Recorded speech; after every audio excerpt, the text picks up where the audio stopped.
Hedderfooter Gallery is part of the New Media Caucus and is dedicated to promoting the creative output of our members by situating their work in thoughtfully curated exhibitions that take place across our entire web presence. New Media Caucus is an international nonprofit association formed to promote the development and understanding of new media art. We represent and serve artists, designers, practitioners, historians, theorists, educators, students, and scholars.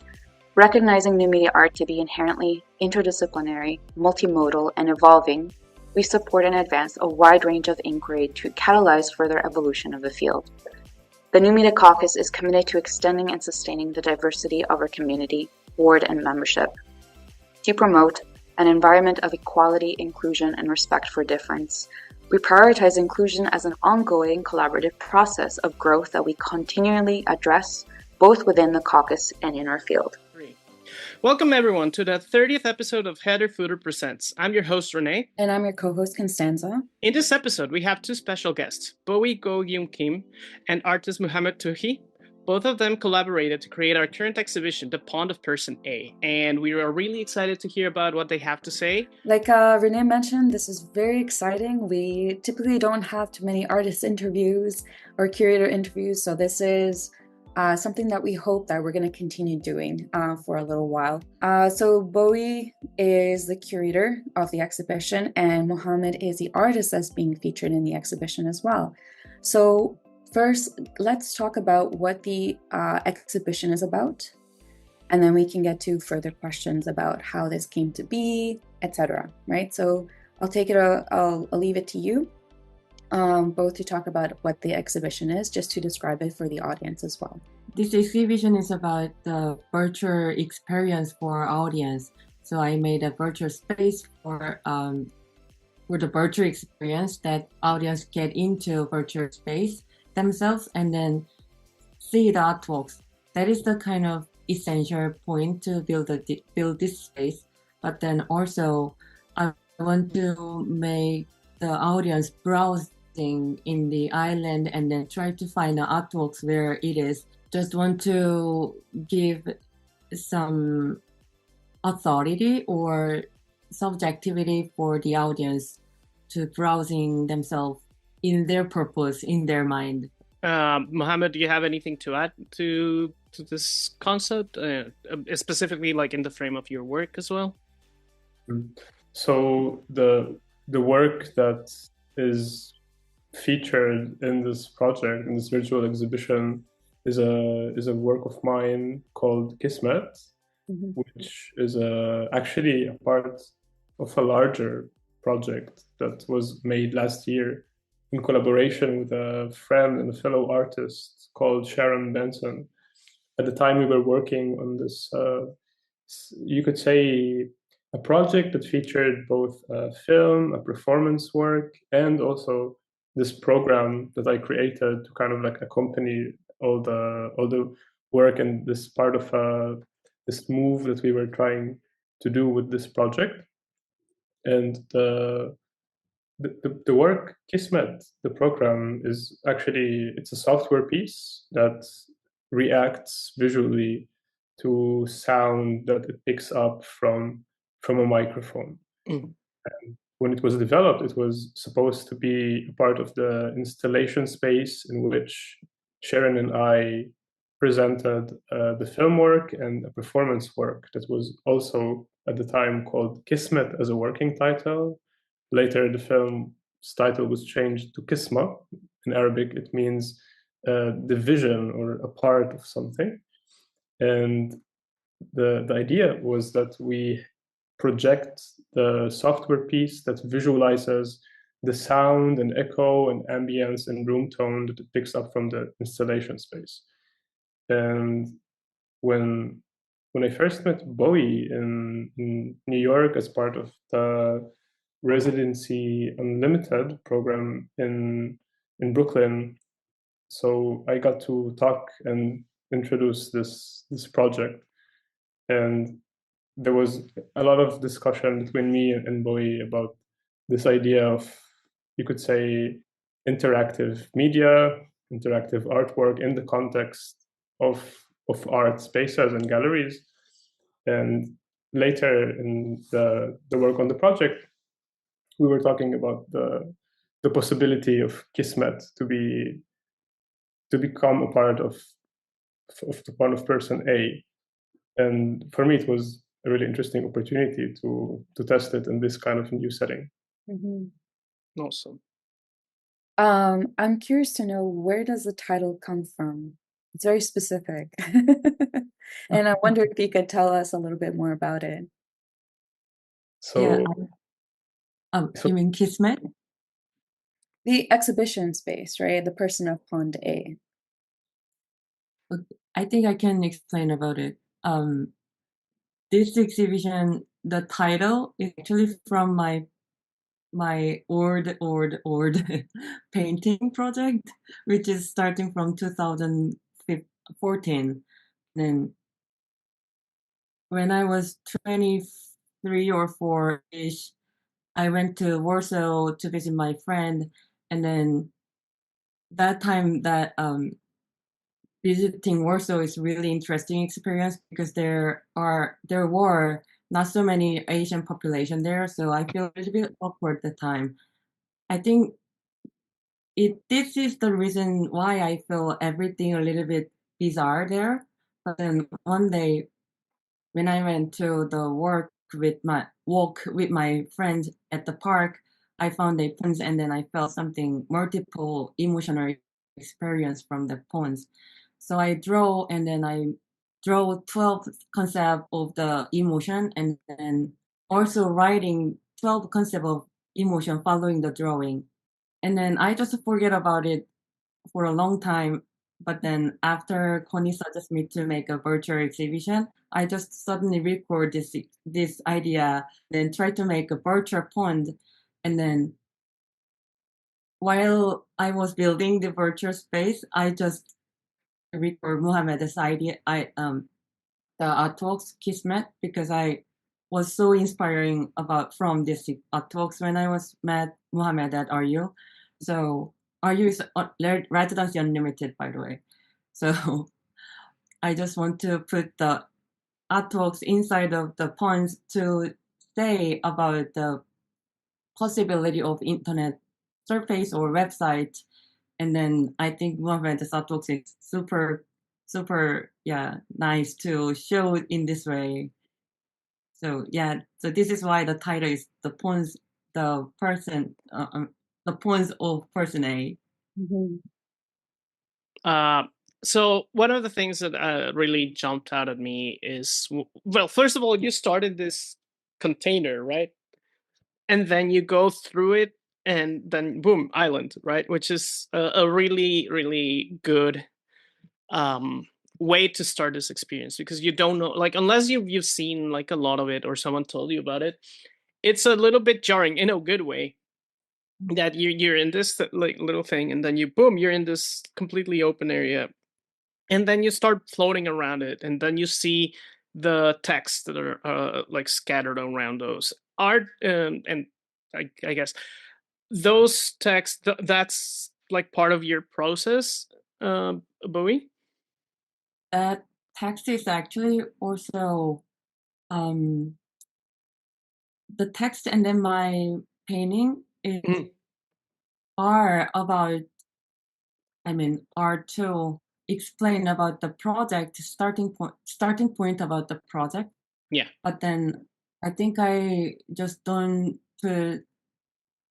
I decide not to put the too many explanation about that painting part because I want to just to make a focus just on Muhammad's artworks itself because that is the key point of this exhibition. So I just put the painting and then the writing as a kind of interior inside of the virtual Mhm. space. So it's just like a small fun for about the pond, for about the island, about the emotion, but then I think I don't want to say extra, but then that is kind of extra funny inside of the island. Yeah. I think, Go ahead. Go yeah. ahead.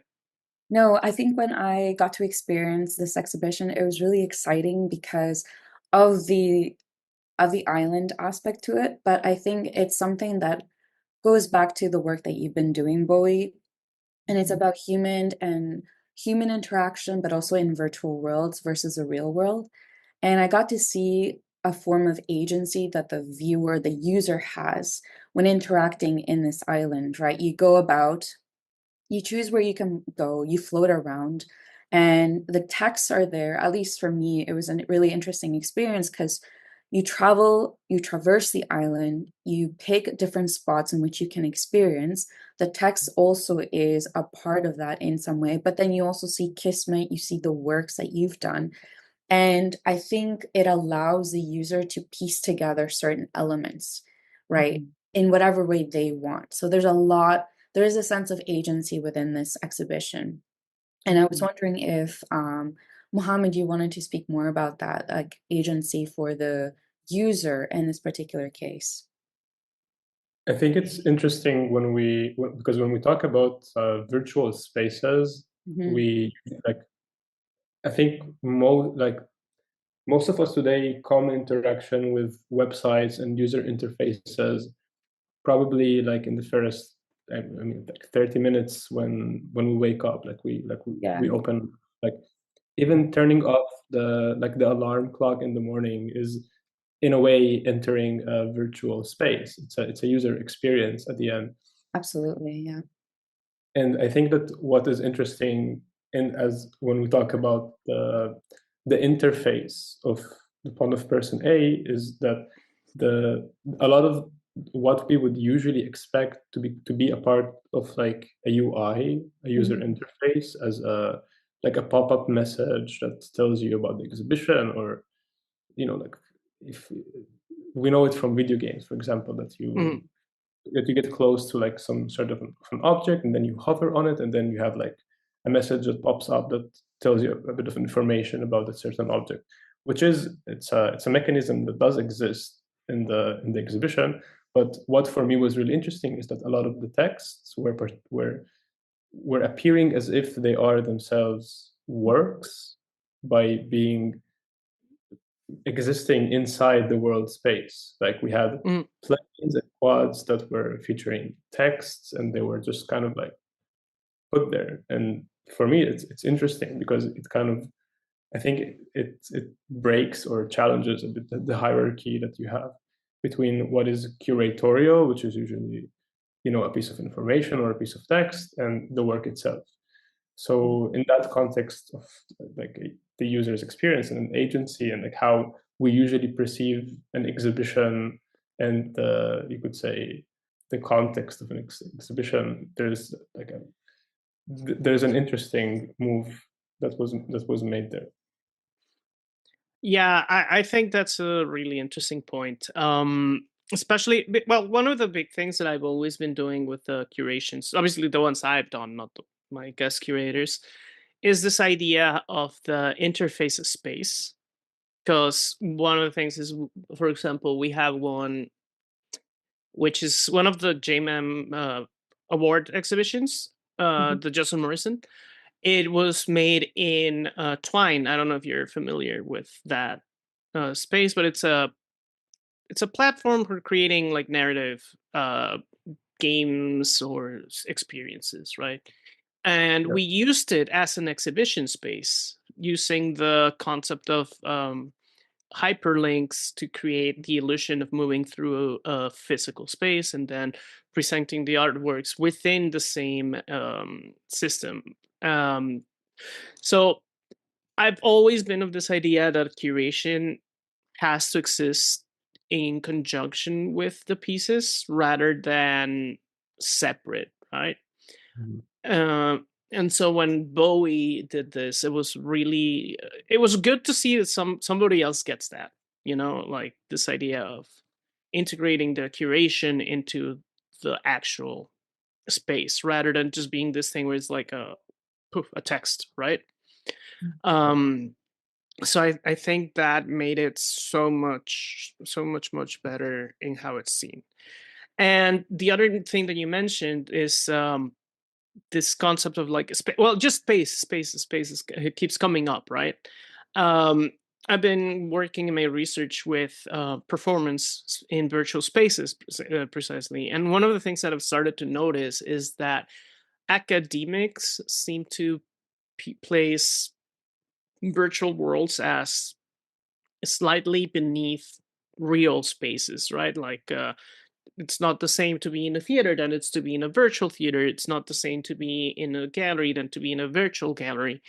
Whereas when I speak to artists who are working in virtual spaces constantly, there's one of like generally there's two approaches. One of them is it's a continuation of my body. Like the fact that I perceive everything through my senses and my senses are connected to my body means that a virtual body is part of me. And the other one is I want my space and my virtual body to exist independent of the real world, but neither is seen as inferior. It's just a different, like, it's either a separation, kind of like what you see in glitch feminism, and in the other hand, which we covered in the last episode, and in the other one is this idea of uh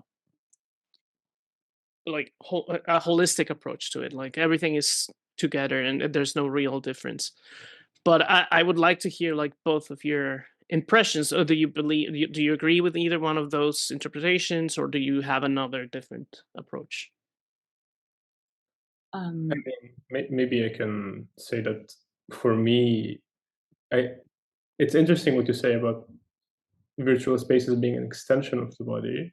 At the end, and it's a bit of an anticlimactic definition, maybe, but virtual spaces are virtual. I mean, they are, like, at least how I perceive them, they are a simulation of Mhm. a space, and and yeah, I know it's some people perceive this definition as problematic, and I can understand why, but at the end, our brains, to some extent, do perceive those spaces as somewhat real. I mean, if you are assuming that you are, as a user, experienced and oriented enough to, Mhm. you know, to have to know how to handle the WASD keys on your keyboard, which is another important, like, being tech savvy here is an issue, as we also, Bowie and I, previously discussed this. Yeah. But for me, what is interesting is constantly testing that and reacting to that. So Svet as a work is a work that kind of mirrors back your presence as a user inside this virtual space by visualizing your voice.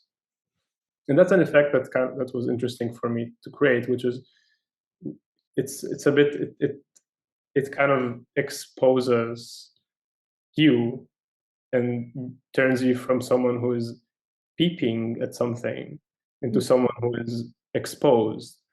And I think that's an effect that is interesting when it comes in touch with virtual spaces. Understanding about Muhammad's answers and then Rene's question, I recently feel like about the approach to the virtual space from the audience, get some real emotional feeling or something really strong connection from the virtual space rather than in the past, I think. So it is actually similar with the artist side too. Artists are also using the virtual space and then the technology as a little bit different way, as I feel in my understanding. The approaches are a little bit more closer and closer than before, and then they get some different perspective individually.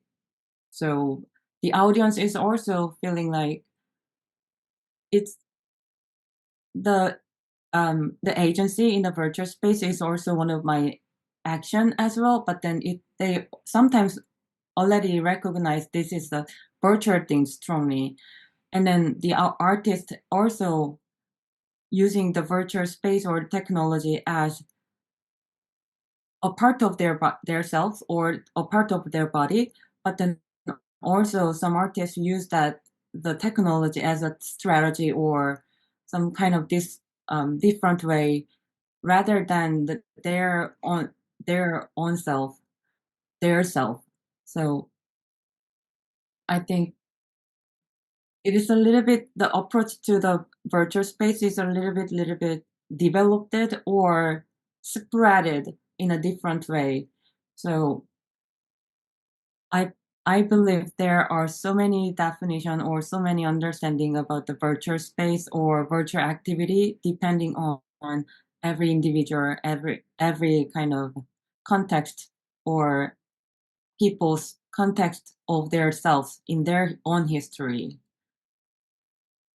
I Thank think you. that's absolutely right. I think I've picked up on a couple of things that each of you have mentioned. And what I found interesting is I definitely agree.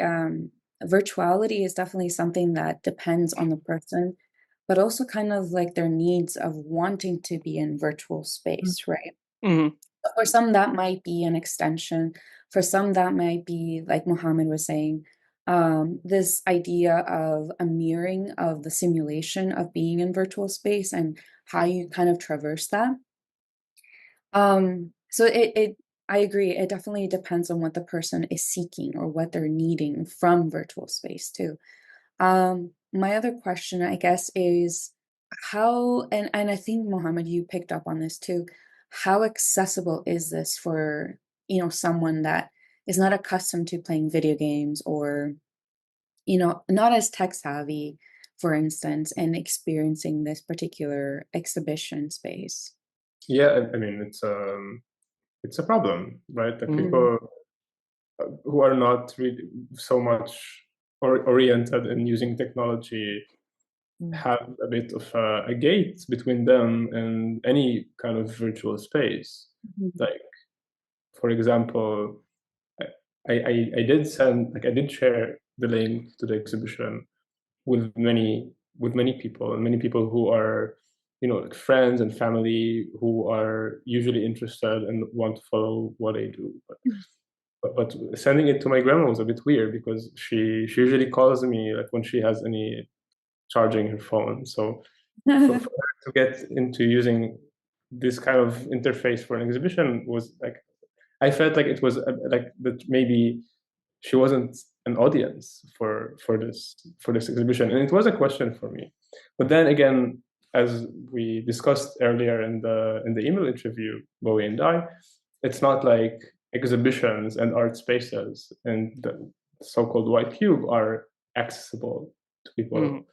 So here, what becomes accessible is the fact that it's a link, right? So anyone can go from their computer and visit the exhibition from anywhere in the world, Mhm. which I think Yeah. conceptually for me, as an artist who also deals with these kind of questions of, like location and places where I can have an agency, and even places where I can visit as a Palestinian, what I can call home. It's there's a lot of geographical issue about that. So for me, the virtual space, and which is a little bit of an imaginary space or like a potential of a space, is really interesting to explore.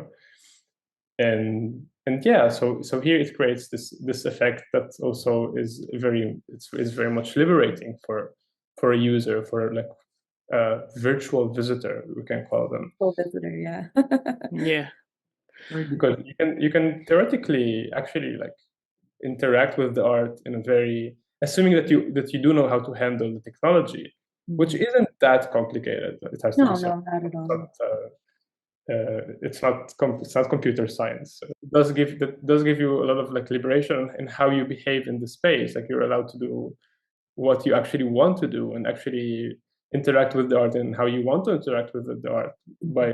And if we compare that to visiting a museum or a gallery, there's a lot of acting and performance around that. I feel like when Yes. I go to an exhibition that is physical, I need to pretend like I know how to act in an exhibition. Well, sometimes I don't give my truest and most authentic reaction to the gallery space. Or if I go into like a show and I really want to leave after 5 minutes because nothing is interesting for me, sometimes I will drag myself a bit longer just for the etiquette. And here in Yes. virtual spaces, we solve that problem because you can no one's monitoring you. Mhm. But Yeah. another thing that was discussed is that Kismet also challenges that by again reflecting your presence in the virtual space by visualizing you and your presence. Yeah, there's something interesting about the idea of the accessibility, which is I agree, I completely agree. One of the things that when I first started working with the platform that you were using, which is New York City, Mm. is that there was no collision, right? Like you can go through anything, and I was really upset about that because coming from like gaming and VR and all these things, it makes more sense to have collisions, right? So I got in contact with the developers and they were like, "Yeah, no, we know, but it's not an accident. It's a very conscious choice because we found out in during research that users who are not familiar with virtual worlds and moving around them like in video games, they really struggle going around objects. Like they Mm. will literally get stuck on a corner and just be there like an NPC. So the solution was like we're not going to make anything solid, and also and I don't know if you notice this, but everything is the right side from both sides. Mhm. So if you Yeah. have a text and you comment it from this way, it'll be readable. If you go through it and turn around, it's still readable. So those were active decisions to reduce the skill level required to navigate the spaces in New York City, which I found that it's a really great thing to do. It was really smart the way they approached it because otherwise they would have been stuck with a lot of people not being able to navigate, right? Um, and the other thing is that we have to start considering that like people in their 60s are Gen X.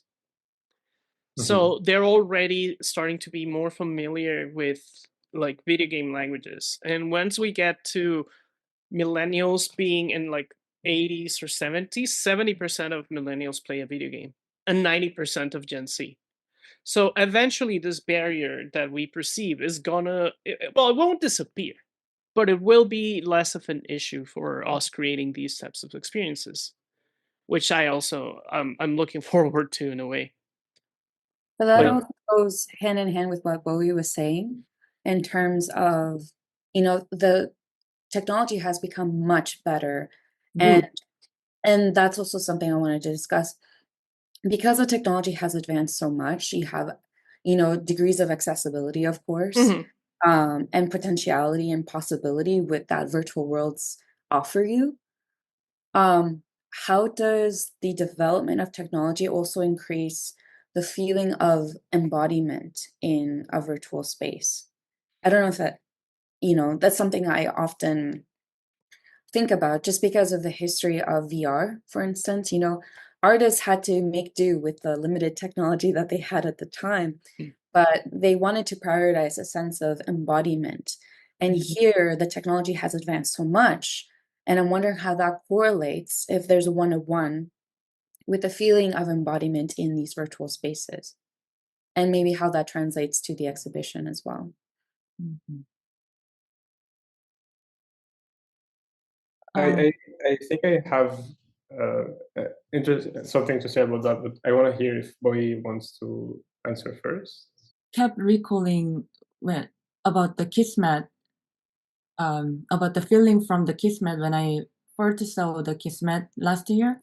I also feel something very multiple emotional experience as I saw the pond when I was young, which is I don't know what is the connection between the feeling between the pawns and then Muhammad's Kismet, but then eventually I felt something from the virtual experience as I saw the physical object as well. So I just kept recalling something different because of the technology development. And then I am just surrounding by so many screens, and then I am always holding the technology everywhere. Um, I think I am also changing in following by the generation about the technology, but then so I mean, this is the reason why I felt something really similar experience from Muhammad's Kismet. And then when Muhammad mentions about something, reflection of the people as a confession room in our interview, that recalls me. I mean, that resonate me a lot of things about the emotional experience in the virtual technology. So I think I am the person who also feel that difference between the past and the future, and then in the present as well. So to continue this point of Kismet becoming potentially some sort of a confession room, so I think that one of the potentials or the promises that the internet gave and technology gave is a bit of a space where people can unload what they're who they are and what they're feeling and what they're carrying through maybe like chat rooms or people who they meet or even the internet. I think that today, like I saw an interesting statistic that one of the biggest changes between this year and last year among people who are using AI like ChatGPT or Gemini was that today a lot of people are using ChatGPT as a bit of a form of a therapy. No, People yeah. are actually talking to ChatGPT as if it's a therapist, and that's I think it's really interesting because I think people need that. Like this like there is a potential in using interfaces and technology, and I'm not sure about what I'm saying. It's just an outlook thought as something therapeutical. But what broke that promise is that we learned that technology is not naive, and corporations who stand behind big tech like OpenAI and Google and et cetera, are monetizing on us and as users, and us telling technology, like confessing to technology, is a need that we have, and it's something that it doesn't necessarily come like people are profiting, corporations are profiting over that. And for me, like it's although it wasn't a thought while I was making Kismet, it's like more of maybe like a resolution that came afterwards, is that what if we did create interfaces who are, as far as I know, are somewhat innocent, that are listening to you, but they don't do anything else. Right. They don't capture anything else. And that comes back also maybe like to the question that Constanza mentioned about like embodiment and how we feel our bodies. And it's not that it's not like we don't have this in technology and in interfaces, like different features that make us aware of our presence. If I open Instagram, I can immediately swipe to open the camera and see myself. But the thing is that when I see myself through the interface, like through the social media or the application, I see it just because it's a tool that turns me into a picture, it turns me into content. And here in Kismet, and I think in generally in the point of person A, you are present and you are embodied in a way, because your presence as a person, as a human being, and who makes voices, is documented and is reflected. Sorry, not documented, but is reflected. But it's not recorded, and I think that's, for me, it's something that is important. It's not, there is like a voice, like the computer does record your voice technically, but it doesn't save it anywhere. So you don't become content. And I think that there's also another problem that I'm thinking about, and is the idea that technology is kind of like resist, like the more it progresses, the more it resists the human body and reality like itself. I think that if we look at like design trends from 10 years ago, like when the first iPhone came out, we saw that the apps being very realistically designed. Like the YouTube app looked like a TV, the calculator looked like a real calculator. They tried to make us feel like the apps that we are using are somewhat similar to real life And today, everything has become so abstract, so flat, and so similar, like in the name of minimalism. But I think that what it does is actually it puts us a lot farther from technology. Like as we kind of, and I know that it sounds a bit like like an apocalyptic dystopian take, but that's not what I mean. Is that we forget our bodies, that we are flesh, and when we constantly see avatars all the time as like as a way to embody people, we don't think of the actual, like, maybe human being that is standing behind this avatar. And I think it's a problem that could have, like, maybe some dark consequences. Maybe I'm not sure about what I'm saying, but it's a question. Of No, course. yeah. It's very interesting. I'm sorry, you want to say something, Connie?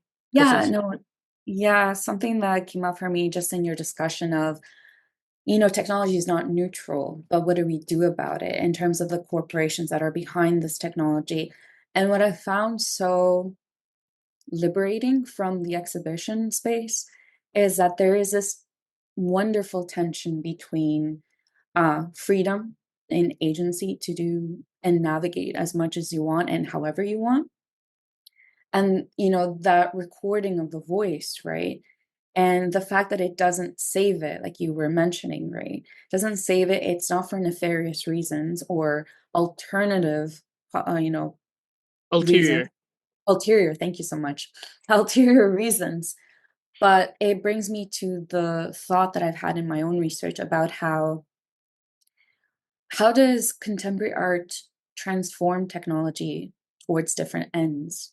And I think that is a generative way of thinking about the potentiality of contemporary art. And because where else can you possibly experience these types of new ways of experiencing technology away from the minimalism, right? Away from the corporate greed and the profit driven, impetus for creating these things as tools.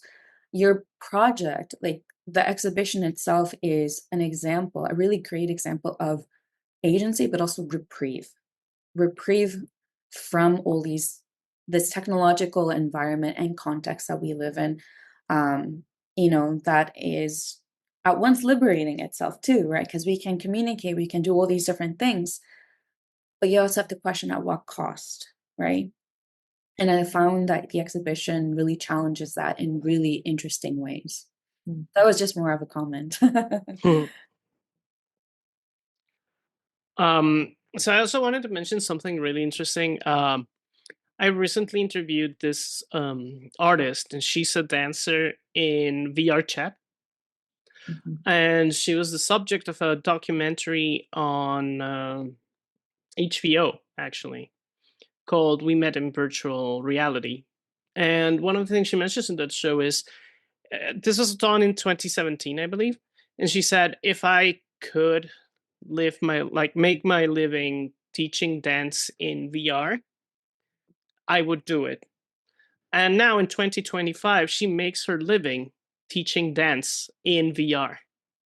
Wow. And she lives her entire life in VR. Most of her friendships are in VR. Most of her job and like work is on VR. She gets hired to do not private dances, like private performances for like social like kind of like a club or something, and they want to have like entertainment for like an event or something, and she gets hired to do dances, choreographs, all that kind of things.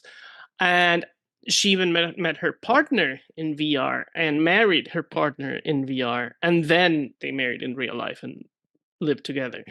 But it's a really interesting way, because like she says, like I some of my friends, I haven't seen my so and so's real IRL body in such and such time. So it's a really interesting way that she has like integrated virtuality and embodiment into her complete existence. To her, I don't think there's a difference. She inhabits these worlds, she inhabits them. She still has like a real life existence, like it's not completely, like she's not divorced from reality. but the nature of her work and the relationships she fosters have been completely online, and it's a really interesting way of approaching virtual reality and virtual spaces. I think I don't know how that resonates or contrasts to what you were trying to communicate with these pieces in this space. I mean, the core is that the woman who live in the virtual space is also, in my understanding, is also about the experience as a physical person. So she want to get into the virtual city as a virtual space, as a virtual character, as a physical person, which is for me really interesting to make a connection between the virtual experience and then physical experience, both of them, because I mean, in our project is also about the experience inside of the virtual space, but it kind of has to be turned to the physical experience as well. So people who has a physical body get an experience inside of the virtual space, not as a virtual existence actually, but as a physical person in simultaneous situation. So I just have a kind of curious that how do we understand about the virtual experience? Should we understand the virtual experience as a virtual existence, or should we understand the virtual experience as a virtual existence who has a physical body? I'm just popped up. It's tricky, isn't it? Yes, the liminal kind of experience, which is who am I question in this case. Very existential. I mean, when I experienced the Kismet live in the new version of Muhammad's the artworks, the sounds is kept showing as a light pillar, light effect. It is kind of visual effect from the sound, and then I am the one who see the sound. Yes. So I have to, in this case, I feel like I have to see that the visual effect from which is translated from the sound. So, and then I feel the existence inside of the virtual space as a virtual existence in this case. So I feel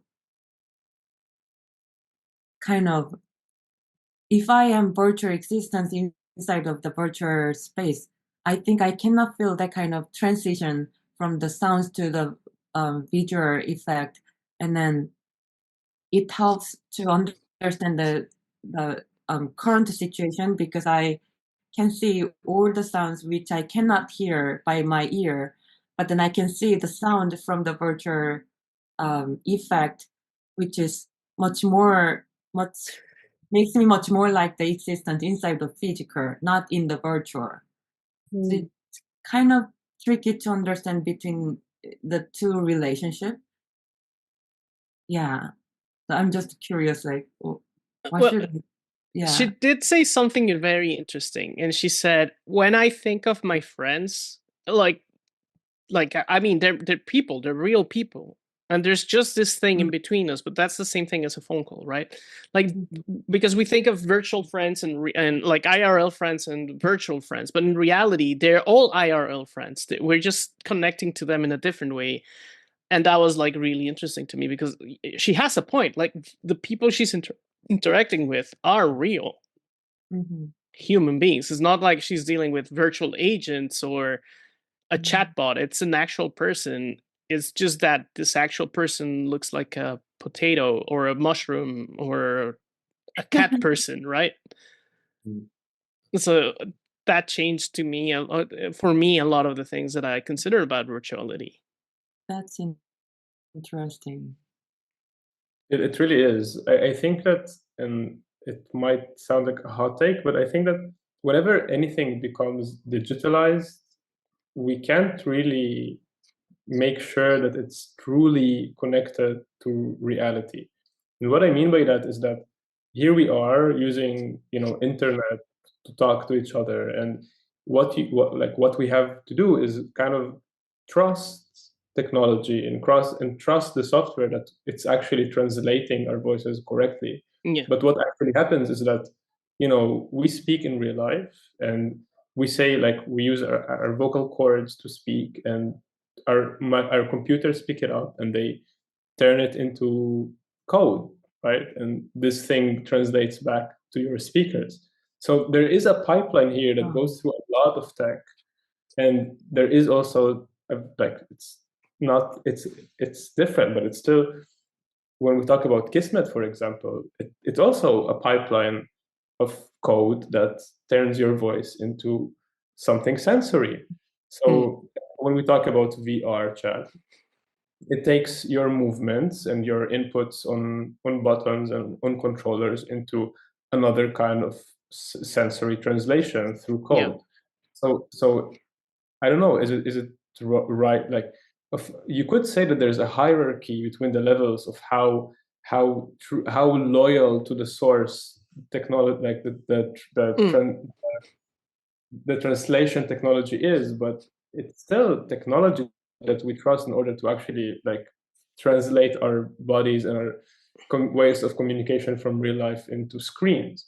So I definitely agree with her with saying that at the end we are physical creatures who are using technology in order to make ourselves, like, go broader and get, like, farther, and it's not very different from people who are using, I think, from people who are using, email to work, to get jobs, or to communicate with their friends. If you use VR chat in order to do the same things, like, to us it looks different, but is it? I don't know. Yeah, that's a really good point. And like with Kismet, with like the pillars of light, like that is in a way the similar thing. Like you have the sound and you're converting it into like a series of numbers that create the moving things, right? But the sound is real, even though the visualization is, I don't want to say fake because it's not fake, but I don't know. Translation. Yeah, it's a translation, but it's really interesting because it is, you're still dealing with something real, even though it's, because, well, when I read the interview, you were mentioning this, that when it was on the on site, there was this thing, right? And then you were concerned that it had no place, that it was untethered in a way. And then once you have it into the domain, it's no longer just an exe; it's an actual thing again. And I think that's really interesting because it comes back to this idea of, when is this piece of software real, when it is untethered, and when it becomes embodied in one way again, right? Like, what really changed from the software is, it was not much, but what changed is the way we see it, right? Or I don't know, is that something that was what you going through your mind? Absolutely, it was also a later observation, and Mhm. when we first talked about having Kismet at the Pond of Person A, the first thing I said was that it's going to be quite hard to upload the build as a web build to the exhibition. It's something that was technically very difficult to do because, like, I use Unity as a game engine, and it doesn't natively support that kind of pipeline. And I had to program it in a way that to actually have it work. And I think and I'm happy that Boy insisted on that, because otherwise we wouldn't have this very important effect, which is having the domain as well as an address. It's actually like it's called an address for a reason. Yeah. And is that it's a place that anyone can visit, and it exists on the same server, right? So it's a place in a way, like it's a virtual place. Yeah. Right? And it's not as if we made a lot of copies of a file that anyone can download and play on their computer, because then that would be a real echo chamber. but having it as a place that anyone can log into or like visit it as a domain, it really turns it into a space that is more accepting to a lot of different inputs that are coming from different kind of visitors who are visiting the exhibition. Yeah. Connie, you have something to ask? No, I'm just reflecting on, the question of if it's virtual. It's there are existential questions, of course, that come up for me. And it's like, well, we're talking about space, we're talking about bodies and virtual spaces, but also does the experience that we have in virtual spaces, does that equate to a real experience? And, just very fundamental questions. But I'm also thinking this is the new environment, this is the new space that and this goes back to the comment before about different generations and how they interact with technology, right? This is our new reality in many ways. And so I found that really, really interesting. I think just thinking about different types of realities and how we make it real, even if they are virtual too, right? And that translation, there's a series of translations that takes place in the exhibition, but also in the code. And it reminds me of Lev Manovich's idea of encoding, and we won't get into Lev Manovich because, reasons, but also, it is definitely the translation of sound code to sensory experience too, which I found really, really interesting, and how that's becoming, something that we experience on a daily as well, through various different technologies too. I guess one of the last questions that I wanted to ask is, how did you both communicate? Speaking of virtual spaces and not seeing each other for a while, there's my liaison. But how did you negotiate between what things were going to go in the exhibition? How did you communicate how it would look like together? Because I found that this relationship that you have in between curator and artist worked really well, right? Just reading over your interview that you did, Bowie, with Mohammed, but also it was a success, obviously. So I'm curious to know how that worked for you in so-called virtual space. I will. I really want to say that. Firstly, yes, that the project is my project. From starting from my project from 2014, but then actually I was so inspired by Muhammad's Kismet last year, which is just like capturing my mind to understand reality through the virtuality, because and I think that inspiration is the core of this exhibition. So I think the conversation or communication between the curator and artist is really, I think, well, I don't know what Mohammed is thinking about, but then I think this is kind of fluent because all the conversation is based on the inspiration from Mohammed's artworks. So yeah, we talked by email. We haven't had virtual kind of met in person while we preparing this exhibition.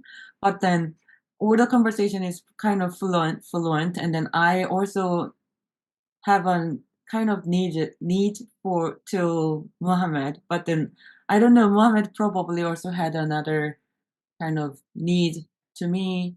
But all the conversation was very fluent between the two, because everything's because of the inspiration from the artworks.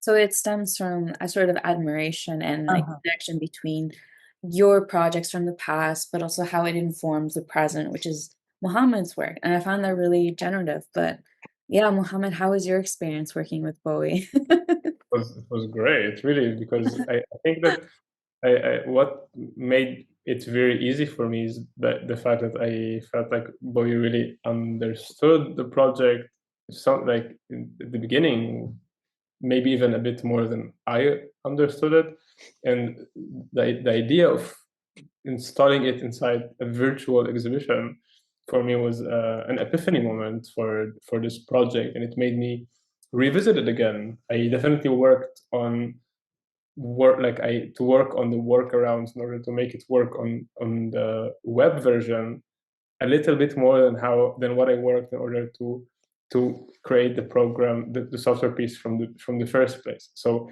it was for me really like working with Boy on this project was like an opportunity to really reflect on the project and study it. Something that I've been really enjoying doing with my projects, coming back to them, visiting them again, studying them again. So the Pond of Person A was a great opportunity for that.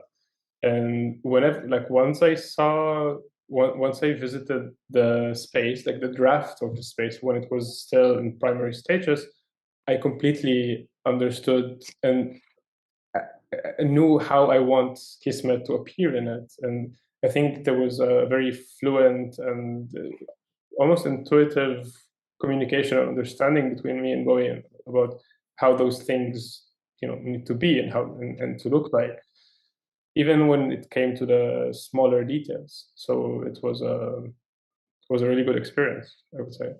I actually want to add is like the core idea between the Kismet and then the points of Person A is kind of similar, because they are showing the reality through the virtuality, but then the reality that we saw from the virtuality is not what we can sense with our physical sensibility. So the virtual project that I want to make is also one of the things to show the audience's behavior, which we cannot recognize our physical environment. But Kismet also show the kind of reality behind of our reality, which we cannot recognize sometimes. So I think this is the core, which was super matched with the project and artworks.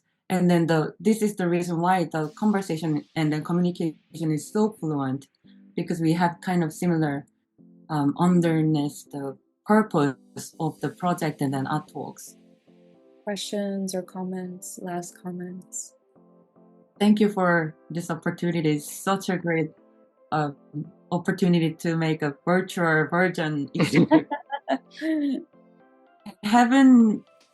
This is my first experience to build a virtual exhibition, and then I was kind of confusing when I was making this project, but then it works actually. So I was very surprised when I finished this project with Mohammed. And then, yes, I was really, really happy to make a new version of exhibition as a curator. This is kind of a new opportunity, and also kind of step of opportunity for curator. For me, the same. I'm really thankful for this experience and for the opportunity to show the work in a virtual space. It definitely brought so many questions that I'm really happy to wrestle with. Mm-hmm. Well, thank you both for being here. This was an excellent discussion. I hope this was illuminating for our audience members. And please check out the exhibition at New Media Caucus website on the header footer gallery space. Rene, do you want to take it away? Yeah, sure. So first of all, thank you all for this fantastic work that you did in the gallery. I couldn't be happier. And obviously, you're both welcome again to participate. Also, I want to invite everyone to join the curation efforts that we have. You can always pitch something to us, and we will take it into consideration if it fits the program. We would be happy to have other people rather than just me curating. There's also a couple announcements. We are workshopping the possibility of creating a mentorship program, where basically you pitch an exhibition to us, and I take the time to give you the tools necessary for bringing it to fruition, readings, like mentorship itself, support, and then obviously you would have your exhibition shown in the New Media Caucus. So stay tuned for that. We will have an open call soon for that, I hope. And pretty much that's it for now. Don't forget to go visit us at newmediacaucus.org. We are the banner on top, where you will see the pond of person A, and you can click on it, and it'll send you directly to Bowie's and Mohammed's work. Finally, don't forget to like and subscribe, and we'll see you next time. Bye. Bye. Bye. Thank you.